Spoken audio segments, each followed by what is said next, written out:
He's leaving himself up a bit. Look at that! A left hook. Lou Devereaux here with Caleb Truax. Caleb, how are you doing? I'm doing good, man. Doing good. How about yourself? I'm really good. Yeah, you're the first world champion on the channel, so Oh, good. that's very exciting. That's a milestone that I've been wanting to achieve. So first off, you've been out the ring since 2021. Have you got any plans to get back in the ring, or are you retired now? Yeah, I'm hoping to fight a couple more times. I had a couple fights fall through due to COVID. That's been a rough go since that Caleb Plant fight as far as getting something scheduled. And I was hoping to fight February 25th in Minneapolis here. PBC's doing a show at the Armory, and I was hoping to get on that one, but unfortunately haven't been able to get on it. Yeah, looking to fight a couple more times and one more, probably a tune-up fight, and then one more big one. Is there anyone in particular that you've got your eye on for the one more big one that you said? No, nobody in specific. I'd like to fight for a title again if possible, and just whoever that may be. Just trying to uh, make some money and get one more shot at a title. Who would you say? Obviously, because there's been loads, but if you had to narrow it down to one person, who would you say is the most skilled person you've ever been in the ring with? Uh, I mean, I fought some good guys, and James DeGale was very skilled, very tricky boxer. Um, Caleb Plant was very skilled, really good jab, really fast. I think the complete package would probably have to be Danny Jacobs because he was very skilled, very fast, and also could hit harder than those guys could. So he was tough to deal with his speed and his power. Just talk to me a bit more about when you came to England and beat James DeGale. You're obviously massive underdog. You were sort of put in there as the opponent. People weren't expecting you to do too well. It was massive favourite James DeGale. Obviously, it was in the UK. What was it like coming over and winning that and upsetting the odds? I loved it. It was awesome to go over there and fight, and it was a dream of mine to do some traveling and get out of the country for a boxing match. That was the first and only time I'd ever done it.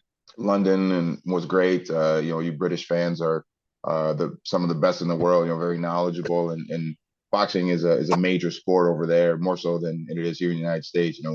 It's kind of a niche sport here, and where I'm from, Minnesota, we have baseball, football, basketball, and hockey as all four pro major sports, and boxing kind of takes a back seat. And over there, it's different. I was walking around before the fight, and everyone knew me, and there was posters up, downtown where we were walking around. So it was cool. It was a fantastic experience, and you guys treated me very well, even before and after the fight. I went after the fight. I stayed there for 3 days. When normally I would go home right away, but I had never been to London, so I wanted to check it out. And everywhere we went to the pubs and we're watching some the American football games and then your guys' football games. And everyone had watched the fight the night before and treated me well and bought me a bunch of drinks, and it was cool. You and James you fought each other one time each. Is there obviously he's retired now, but do you feel as if there's like it's 1-1, like you'd like the chance to make it 2-1 to you, or is that ship sailed now? Obviously, 'cause Yeah, he's retired. I really wanted to have a rubber match, straight away afterwards, and he chose to go in a different direction and fight Chris Eubank Jr. And we both would have made good money, but I don't blame him because he made more money making that fight against Chris Eubank Jr. So no hard feelings, and I would have liked to have a rubber match and one up him 2-1, but didn't work out that way, and he's retired. So good for him, and hopefully he's content in life after boxing.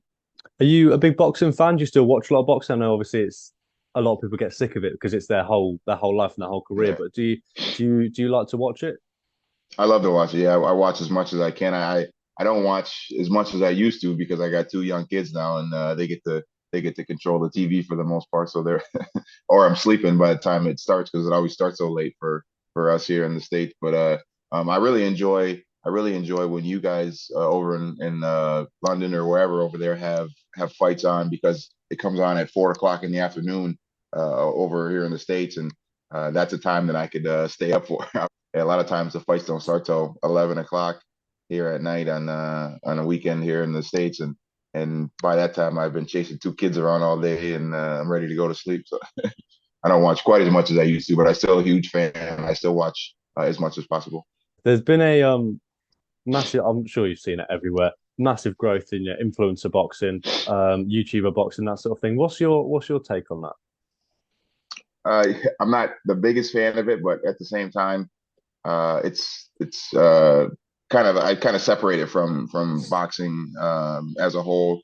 And I always said like when it first started, I said as long as they're not taking away opportunities from actual fighters, then I'm okay with it because they we've always had exhibitions and weird kind of goofy thing like that over the years in boxing. I'm not I wouldn't say I'm a fan of it, but I don't hate on it like a lot of people do. And I think especially with what Jake Paul has been doing, I think he's been good for the sport, man. I think he's providing opportunities for fighters that normally wouldn't get them, especially the women's fighters and like Amanda Serrano, who just fought I think on Saturday night, and he's getting guys good paydays and putting on big cards, and I think it's a good thing for the sport. But some of the the misfits boxing or whatever that stuff's kind of goofy, man. Some of those guys can't fight for nothing, but there's a few of them that can actually box.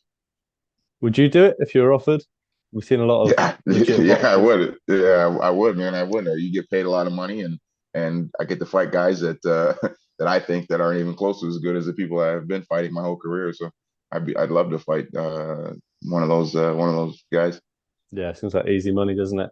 If you Yeah. could fight any boxer from any weight class in any period in history, who would you choose and why? My favorite fighter has always been Felix Trinidad, so it'd be fun to get to go up against him, except for trying to dodge that left hook. That wouldn't be fun, but but nah, yeah, Felix Trinidad's always been my guy. My dog's named after him. Just fun to watch when I was first starting to watch boxing in like the late '90s and early 2000s. How do you think you'd do? Uh, I probably get my ass kicked, man. But he's one of the best of all time. He hit me with a left hook, and I probably quit. Last question now. How would you like to be remembered? You know what, man? I just want to be remembered as a fighter who always gave an honest effort and went out there and the fans gave the fans their money's worth. People spend their hard-earned money on coming to watch me fight, and I take that seriously. I want to give a honest effort and go out there and entertain the fans and just be remembered as a people's fighter, a people's champion, and I think I've done a good job throughout my career of interacting with fans and showing them that I really do appreciate them, and it comes back to me because I get lots of love and I've built a huge fan base here for myself in Minnesota and a big fan base over there in London as well. When I went over there, everybody treated me very well. So just be remembered in the boxing ring as a fighter that gave it his all and entertained fans and didn't cheat the game.